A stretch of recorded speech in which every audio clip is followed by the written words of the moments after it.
Sonte shënohet nata e Kadrit, që është nata në të cilën pejgamberi Muhamedi a.s.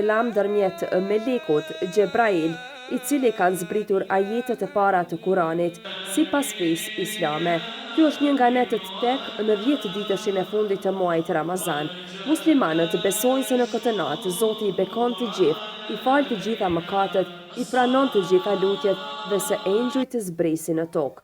Muslimanët besojnë që Kurani u zbrit në natën e Kadrit tek Muhamedi a.s. prej Allahut. Zbritja filloi në shpellën Hira në Mekë. Sureja që u zbrit e para ishte sureja Alaq.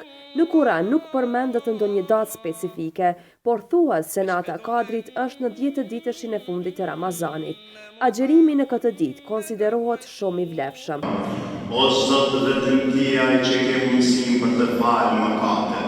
Të lutemi o Zot që të na falësh mëkatet tona, të na pastrosh zemrat tona, mendimet tona, dhe nesër të na bashkosh bashkë me shpirtrat e pejgamberëve, me shpirtrat e shuhedave, me shpirtrat e të gjithë atyre që Ti i kënaqur me ta, ja Rabbel Alamin.